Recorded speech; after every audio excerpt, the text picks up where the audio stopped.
తల్లిదండ్రులను దేవుడే నిర్ణయిస్తాడు, కానీ స్నేహితులను మాత్రం దేవుడు మనకే వదిలేశాడు.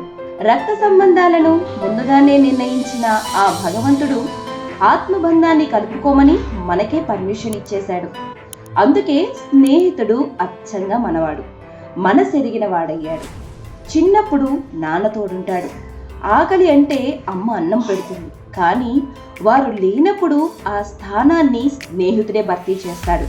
అందుకే friend is equal to all relations అంటారు. స్నేహపూరిత వాతావరణాన్ని పెంపొందించాలనే ఉద్దేశంతో మొదటిసారి 1935లో అమెరికాలో స్నేహితుల దినోత్సవం నిర్వహించారు. గ్రీటింగ్ కార్డుల తయారు చేసే హాల్మార్క్ సంస్థ వ్యవస్థాపకుడు జాయిస్ సి హాల్ మిత్రుల దినోత్సవం నిర్వహించాలని ప్రతిపాదించాడు. అప్పటి నుంచి ఏటా ఆగస్టు మొదటి ఆదివారం నిర్వహించాలని తీర్మానించారు. దీంతో స్నేహితుల దినోత్సవం ఆనాటి నుంచి ప్రపంచవ్యాప్తంగా జరుపుకుంటున్నాయి. స్నేహితుల దినోత్సవం అని ఇప్పుడు మనం సెలబ్రేట్ చేసుకుంటున్నాం, కానీ స్నేహితుల గొప్పతనం గురించి పురాణాల్లో ఎన్నో గొప్ప ఘటనలు ఉన్నాయి. హిందూ పురాణాల ప్రకారం ఆదిదేవుళ్ళు సృష్టి, స్థితి, లయకారులన్న విషయం తెలిసిందే. బ్రహ్మ సృష్టికర్త, విష్ణు సృష్టి పాలకుడు, ఇక మహేశ్వరుడు లయకారకుడు. వీరు ముగ్గురు ఆదిదేవుళ్ళుగా పూజలు అందుకుంటున్నారు. అటువంటి ఆదిదేవుళ్ళ సమన్వయం స్నేహం. ఇక యుగ యుగాలలో భగవంతుడు స్నేహబంధం విలువను ఏదో ఒక రూపంలో మనుషులకు సూచిస్తూనే ఉన్నాడు. రామాయణ కాలంలో స్నేహం విలువ చెప్పే ఎన్నో సందర్భాలు మనకి దర్శనమిస్తాయి. శ్రీరామునికి ఆంజనేయునికి మధ్య ఉన్న స్నేహబంధం భక్తిబంధంగా రూపుదాల్చింది. రాముడిలో గొప్ప లక్షణాలు హనుమంతుడిని రాముడికి భక్తుడిగా మార్చేశాయి. అలా హనుమంతుడు లేని రామాయణాన్ని ఊహించలేం. రాము సుగ్రీవుల స్నేహం హరి వీర భయంకరుడైన లంకాధీసుడిని రావణుణ్ణి సంహరించేలా చేసింది.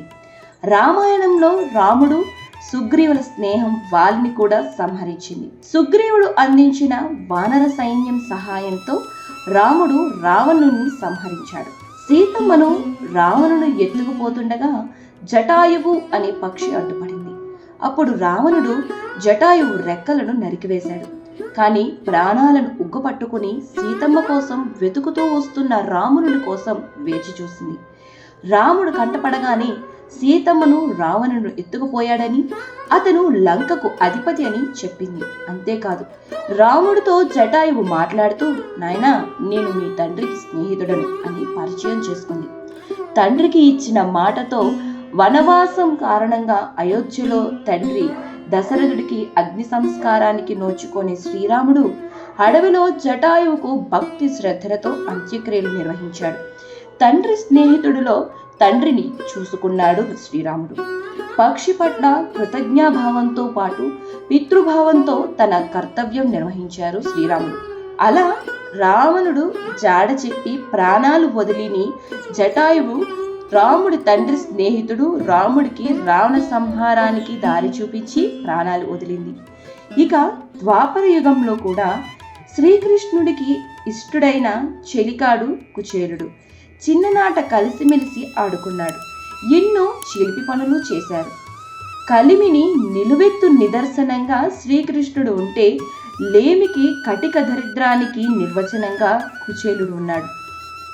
అలా చిన్ననాటి చెలికాడు పిడికెడు అటుకులు తెస్తే వాటిని ఇవ్వటానికి కూడా పేద స్నేహితుడు సందేహిస్తే ఎంతో ఇష్టంగా ప్రాణ స్నేహితుడు ఇచ్చి నా పిడికెడు అటుకులను తిని అతనికి సిరి సంపదలను ఇచ్చాడు శ్రీకృష్ణ పరమాత్ముడు. అలా వారి స్నేహం పేద గొప్పలకు అతీతంగా నిలిచింది. మహాభారతంలో దుర్యోధనుడు కర్ణుడు మధ్యనున్న స్నేహం చరిత్రలో నిలిచిపోయింది. వారి స్నేహం వెలకట్టలేనిది.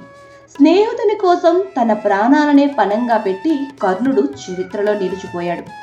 ధర్మయుద్ధంలో కౌరవుల పక్షాన నిలిచిన కర్ణుడు తను చేసేది ధర్మం కాదని తెలిసిన 10 మందిలో తన పరువు నిలిపిన స్నేహితుడు దుర్యోధనుడు పక్కనే నిలిచాడు. చరిత్రలో తన పేరుకు మలినం అంటుతుందని తెలిసిన తన స్నేహితుడికి ఇచ్చిన మాట కోసం తన ప్రాణాలనే పణంగా పెట్టిన గొప్ప స్నేహితుడు కర్ణుడు. ఇలా చెప్పుకుంటూ పోతే స్నేహబంధం ఒక నిరంతర గంగా ప్రవాహం. పవిత్రమైన స్నేహబంధానికి మరింత గౌరవం కల్పించిన వారు పురాణాలు, చరిత్రతో పాటు నేటి తరంలోనూ చాలామంది ఉన్నారు. ఇలా స్నేహానికి విలువనిచ్చే వారందరికీ జోహార్లు.